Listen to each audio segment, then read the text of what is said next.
बड़े भाग मानुष तन पावा, सुर दुर्लभ सद ग्रंथ निगावा। देवताओं से को भी जो दुर्लभ है वो शरीर है मानव का शरीर, और इस मानव देह पा करके अगर भगवान के प्रति प्रीत न बने, ईश्वर के प्रति भक्ति न बने, भगवान राम के प्रति आस्था न बने, तो इससे बड़ा दुर्भाग्य और क्या होगा। भगवान राम के विग्रह में, भगवान राम के चरित्र में, भगवान राम में ऐसा कौन सा सद्गुण है जो नहीं है। सारे सद्गुण भगवान राम में व्याप्त हैं, और भगवान राम से जिसकी प्रीत न बने तो वही अभागी है।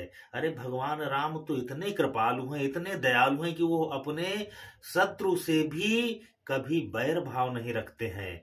शत्रु का वध जरूर करते हैं, लेकिन उनके हृदय में केवल यही भाव रहता है कि इससे इसका मोक्ष हो जाएगा, उद्धार हो जाएगा। रावण जैसे निशाचर को, जिसने माता सीता का हरण किया, और उसको भी भगवान राम कहते हैं कि सिया हरन पिता सन कहो तात जिन जाई, मैं जो राम तो कुल सहित कही दसानन आई।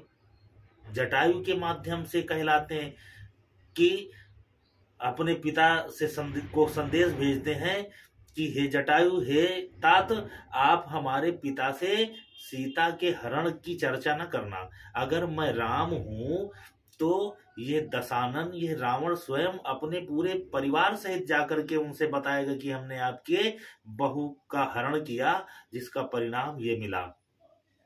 तो अब आप समझ लो कि जटायु जैसा, जटायु कौन है? जो मांसाहारी है, पक्षी है, गीध है, उसको कहां भेज रहे हैं? जहां उनके पिता हैं। सिया हरन पिता सन कहो तात जिन जाई। निश्चित हो गया कि जहां उनके पिता हैं, और पिता क्या थे? राजा दशरथ, 10 इंद्रियों को बस में रखने वाले, जिनके गोद में ब्रह्म खेल रहा, भगवान राम ब्रह्म हैं, और भगवान राम जिनके पुत्र होकर के जिनके यहाँ पैदा हुए, जहां पर वो राजा दशरथ है, वहां जटायु को भगवान राम भेज रहे हैं। और रावण जो उनका परम बैरी है, परम शत्रु है, उसके लिए भी निश्चित कर दिया जटायु के माध्यम से कि पिताजी से तुम सीता हरण की बात न कहना। यानी कि जहां पिता हैं वही जटायु को भेजा, और वही रावण के लिए भी निश्चित कर दिया। ऐसे परम कृपालु प्रभु तर उतर कपिडार पर, भगवान पेड़ के नीचे बैठते हैं, और वृक्ष, बानर, भालू इत्यादि ये पेड़ के ऊपर बैठते हैं, जिनमें कोई संस्कार भी नहीं है, लेकिन भगवान उनसे भी प्रीत करते हैं, उनको भी गले लगाते हैं, और अपने जैसा ही उनको बना देते हैं। आज पूजे जा रहे हैं रीछ, बानर भी अगर ईश्वर हो गए तो ये भगवान की कृपालुता नहीं है क्या? ऐसे कृपालु भगवान श्री राम। विभीषण, जब रावण ने लात मारी तो विभीषण पहुंच गया भगवान राम के पास में, उनकी शरण में। भगवान राम माता सीता को खोज रहे हैं, और विभीषण पहुंच गया वहां पर। उस अवस्था में जब जंगल में है, तुलसी को सलपाल सो को शरणागत पाल, भजो विभीषण बंधु भय भंजो दारिद काल। भाई के भय से विभीषण भगवान राम की शरण में जाता है, और उस समय भगवान राम माता सीता की खोज में स्वयं परेशान हैं, स्वयं व्यथित हैं। बल कल भूषण असन फल तृण सज्जा द्रुम प्रीत, तेहि समयन लंका दई रघुबर की यह रीत।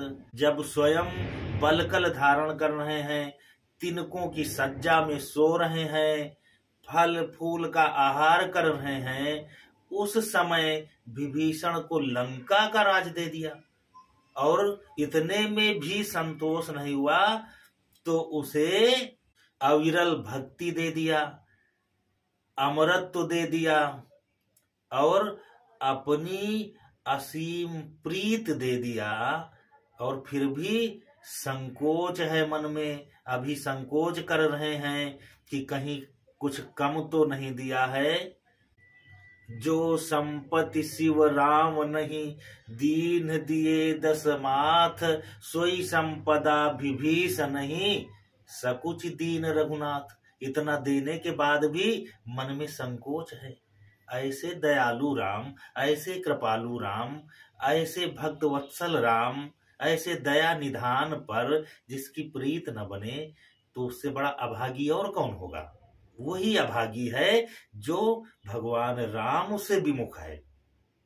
इसके लिए गोस्वामी जी ने लिखा है, सोई गुणज्ञ सोई बड़ भागी, जो श्री रघुबीर चरण अनुरागी।